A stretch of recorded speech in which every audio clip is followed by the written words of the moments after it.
नमस्कार, सुप्रभात. आज आहे आमच्याकडे तुकाराम बीज उत्सव. ही सगळी तयारी त्याचीच सुरू आहे. मी सकाळी लवकर आवरून रांगोळी काढायला सुरुवात केली. तुकाराम बीज आहे म्हणून त्याच्याशी मिळती जुळती रांगोळी काढण्याचा प्रयत्न केला. लवकर रांगोळी काढून व्हावी म्हणून सोपी डिझाईन काढली. इथे सुरू आहे प्रसादाची तयारी. आमच्याकडे प्रसादामध्ये लापसी, वांग्याची भाजी, चपाती, आमटी, भात आणि हरभरा डाळीची चटणी असे पदार्थ असतात. खरं तर बीजेची तयारी करण्यात माझा खारीचा वाटा होता. संपूर्ण तयारी माझे सासू-सासरे म्हणजेच आई-बाबा यांनी पहाटे लवकर उठून केली होती. अजिंक्य आणि माझे दीर विश्वजित यांनी देखील त्यांना खूप मदत केली आणि कार्यक्रमाची शूटिंग पण या दोघांनीच केली. ही माझी लग्नानंतर दुसरीच बीज होती, म्हणून मी फक्त शिकत होती. मला याआधी तुकाराम बीज काय असते, कशी आणि का साजरी केली जाते हे पण माहीत नव्हते. पण आई-बाबा मला खूप छान शिकवत आहे, ज्यांच्यामुळे मला या उत्सवात इंटरेस्ट निर्माण होतो आहे. बाबांनी मला सांगितलेली माहिती मी तुम्हाला सांगते. तुकाराम बीज का आणि कशी साजरी करायची ते.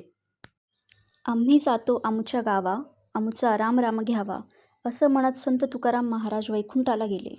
त्या दिवशी फाल्गुन कृष्ण द्वितीयेची तिथी होती. त्यामुळे दरवर्षी या तिथीला तुकाराम बीज साजरी केली जाते. यंदा ही तिथी 5 मार्चला आली होती. या दिवशी संत तुकारामांनी आपल्या शेवटच्या कीर्तनात विठ्ठलाचं नामस्मरण करत सदेह वैकुंठ गमन केलं, असं समजलं जातं. हा दिवस भक्ती आणि नामस्मरणाची ताकद दाखवतो. तुकारामांच्या अभंगांमुळे भक्तांना आत्मिक समाधान आणि मुक्तीचा अनुभव मिळतो. तुकारामांनी समता, दया आणि नैतिकतेचा संदेश दिला. हा दिवस जातीभेद नष्ट करून समाजात ऐक्य निर्माण करतो. वारकरी परंपरेत या दिवशी अभंग गायन आणि कीर्तनाचा विशेष कार्यक्रम होतो. देहूतल्या नांदुरकी वृक्षाला हलल्याचा विश्वास या दिवशी बाळगला जातो, जो संत तुकारामांच्या कृपेचे प्रतीक मानला जातो. सकाळी 9 पासून वारकरी संप्रदायातील व्यक्ती आणि नातेवाईक यायला सुरुवात झाली आणि त्यांनी सर्वांनी मिळून सुंदर भजने गायली, तुकाराम महाराजांचे नामस्मरण केले. नंतर बाबांनी आम्हाला सांगितले की आमच्या घरात कधीपासून तुकाराम बीज साजरी केली जाते ते, जे तुम्ही पण ऐका. तुकाराम बीज सगळ्यात पहिले कोण चालू केली? माझे आजोबा अभंग कधी नव्हती? भानुदास पंढरनाथ लाळे आणि निवृत्ती लाळे या दोघे भावाभावांनी तुकाराम बीज चालू केली.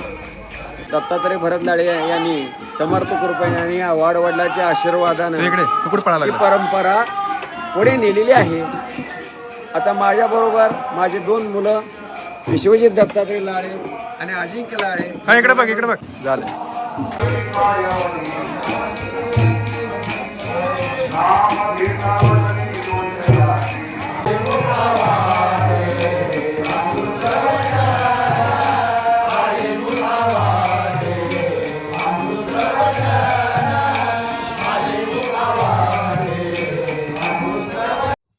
सर्व महिलांबरोबरच आईंना हळदीकुंकू लावले व त्यांचे स्वागत केले.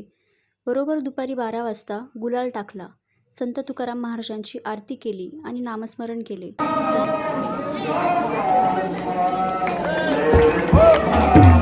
नंतर प्रसादाला सुरुवात झाली. प्रसाद पण खूप छान झाला होता. आई म्हणतात संत तुकाराम महाराज आपल्याकडून सर्व छान करून घेत असतात. व्हिडिओत दिसणाऱ्या प्रत्येक व्यक्तीने श्रद्धेने सेवा केली आणि संत तुकाराम महाराज बीज उत्सव एकदम छानरित्या पार पाडला. असेच नवनवीन व्हिडिओ बघण्यासाठी आमच्या चॅनलला नक्की सबस्क्राईब करा. भेटूया पुढच्या व्हिडिओमध्ये. बाय.